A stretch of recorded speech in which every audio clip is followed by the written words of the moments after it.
24 नवंबर 2009 को केविंग के इतिहास में सबसे भयानक हादसा होता है। केविंग यानी गुफा की खोज करना।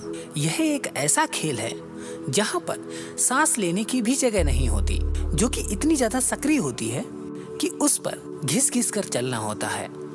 और ऐसी ही एक गुफा की खोज जॉन जोनस नाम के व्यक्ति करने वाले थे, लेकिन उनको इस बात का जरा भी अंदाजा नहीं था कि वो गुफा की खोज ही नहीं बल्कि अपनी कब्र खोद रहे हैं।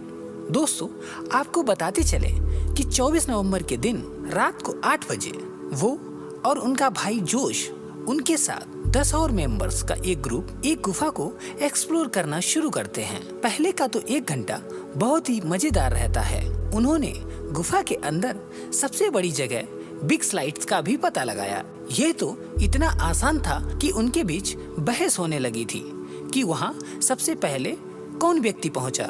इस वजह से वो एक दूसरे को चैलेंज करते रहे। इसके बाद सभी लोग गुफा की सबसे खतरनाक जगह जाने के लिए तैयार होते हैं। जहाँ ये लोग जाने वाले थे वह जगह इतनी ज्यादा सक्रिय थी कि वहाँ पर किसी का भी फिट होना बहुत ही मुश्किल हो रहा था। तो सबसे आगे जॉन और उसके पीछे उसका भाई एवं बाकी सारे ग्रुप मेंबर्स सबसे पीछे थे। वह धीरे धीरे बर्थ कनाल में जाना शुरू कर देते हैं। थोड़ा सा आगे जाते ही गुफा 2 दिशा में बट जाती है और जॉन और उसका भाई अलग अलग दिशा में गुफा की ओर बढ़ने लगते हैं। हालांकि जॉन को नहीं पता था कि वह जिस गुफा में जा रहा है वो बर्थ कनाल ही नहीं बल्कि एक ऐसी जगह है जहाँ पर इससे पहले कोई नहीं गया था। जैसे जैसे वह आगे बढ़ रहा था गुफा का आकार और भी छोटा हो रहा था। उसको अपने हाथ चलाने के लिए भी जगह नहीं मिल पा रही थी। जॉन को पता लग गया था कि जॉन बहुत ही बड़ी मुश्किल में फंसने वाला है। उसको जल्द से जल्द ही पीछे घूमने के लिए जगह चाहिए थी। आखिर में कॉक्सक्रू नाम की जगह पर पहुंच जाता है, जहां पे सिर्फ छोटे और फ्लेक्सिबल लोग ही पहुंच पाते हैं। हालांकि कुछ साल पहले 16 साल का बच्चा इसी जगह में फंस गया था, लेकिन वो सिर्फ 5 फुट 7 इंच का था। इसके बावजूद भी उसको निकालने में कुल 14 घंटे लग गए थे। लेकिन जॉन तो 6 फीट का था। जब भी वो सांस लेने की कोशिश करता था तब उसकी छाती फूलने भर को भी जगह नहीं थी। जैसे तैसे करके वो आगे आता है और देखता है कि सामने एक होल था और जॉन को लगा कि वो इस होल की मदद से बाहर जा सकता है। जॉन ने इस हॉल में जाने की पूरी कोशिश की, लेकिन अंदर जाने के बाद उसको पता लगा कि वो होल एक डेड एंड था। जॉन उस होल में उल्टा फंस गया। जॉन पहले से ही उस गुफा में हाथ पैर नहीं चला पा रहा था, लेकिन हॉल में फंसने के बाद उसे और भी ज्यादा परेशानी हो रही थी। ऊपर से ग्रेविटी ने भी सिचुएशन को बद से बदतर बना दिया था एवं उसको पता लग गया था कि वो खुद की दम पर यहाँ से बाहर नहीं निकल सकता है। इसलिए वो जोर जोर से अपने भाई जोश को बुलाता है, जहाँ पे जॉन इस गुफा में सिर के बल आया था। जॉन उस गुफा में उल्टा आता है ताकि उसको उल्टा घूमने की जरूरत ही न पड़े। जॉन के भाई ने उसको अपने पैरों से फंसाकर खींचने की पूरी कोशिश की, लेकिन जॉन बाहर आने की बजाय और अंदर चला जाता है। 1 घंटा मशक्कत करने के बावजूद भी उसे जॉन को निकालने में सफलता नहीं मिलती है। तब जॉन के भाई ने रेस्क्यू टीम की मदद लेने का विचार करता है और वो उस गुफा से बाहर आ जाता है। और लगभग 3 घंटे बाद रात के लगभग 12:30 बजे पहली रेस्क्यू टीम वहाँ पर पहुँचती है, जिसका नाम सूजी मंडोला था। सूजी सिर्फ 5 फुट 3 इंच की थी। इस वजह से सूजी आसानी से जॉन के पास पहुंच गई। लेकिन सूजी ने जो सोचा था, जॉन की सिचुएशन उससे भी ज्यादा बुरी थी। सूजी जॉन को दिलासा देने के लिए कहती, तुम चिंता मत करो।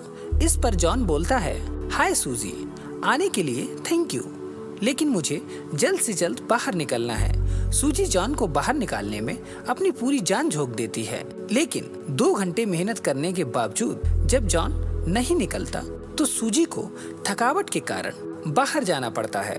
गुफा के बाहर जॉन की पत्नी और बेटा और उसके साथ और भी 30 रेस्क्यू टीम मेंबर पहुंच चुके थे, जो कि जॉन को बाहर निकालने के लिए तरह तरह के आइडियाज सोच रहे थे।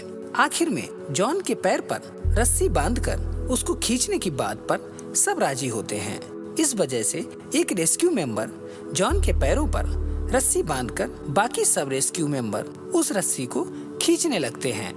लेकिन यहाँ पे एक और भी बड़ी प्रॉब्लम थी। रस्सी जमीन से घिसने की वजह से इतनी ज्यादा असरदार साबित नहीं हो पा रही थी। तो इसको सुलझाने के लिए एक ही रास्ता बचा था, जो था सुरंग में ड्रिल करना। लेकिन यहाँ पर एक और भी प्रॉब्लम थी।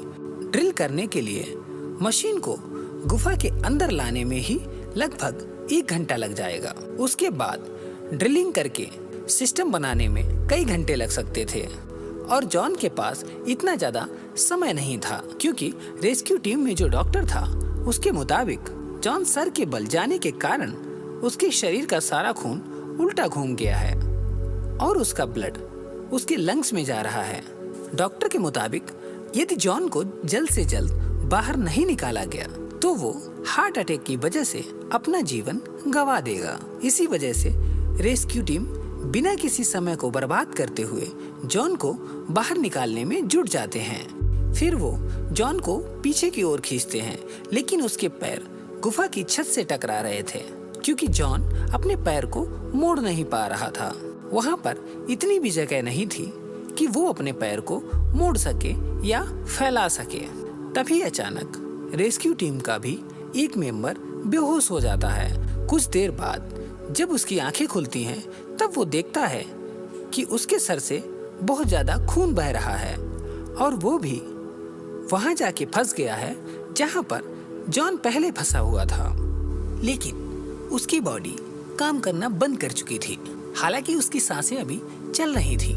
इसी वजह से एक के बाद दूसरा और दूसरे के बाद तीसरा रेस्क्यूअर आके उनको निकालने की कोशिश कर रहा था। लेकिन 28 घंटे की मशक्कत करने के बावजूद 25 नवंबर की रात 11:56 पर जॉन इस दुनिया को अलविदा कह देता है।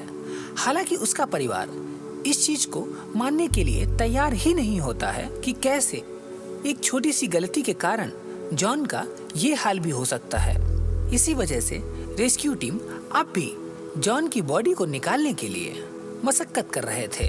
जॉन की बॉडी कुछ इस तरह से गुफा में फंस चुकी थी कि अगर उसके 2 टुकड़े भी कर दिए जाएं, तब भी उसे बाहर नहीं निकाला जा सकता था। काफी समय बाद रेस्क्यू टीम ये तय करती है कि बॉडी को बाहर ना निकालकर गुफा के अंदर ही छोड़ दिया जाए, और फिर ऐसा ही किया जाता है। इसके बाद इस गुफा को बाहर से सीमेंट से सील कर दिया जाता है ताकि ऐसी दुर्घटना कभी वापस ना हो सके। आज भी जॉन जोनस की डेड बॉडी उस गुफा में दफन है। दोस्तों, क्या आप ऐसे वीडियोस देखना पसंद करते हैं? हमें कमेंट करके जरूर बताएं।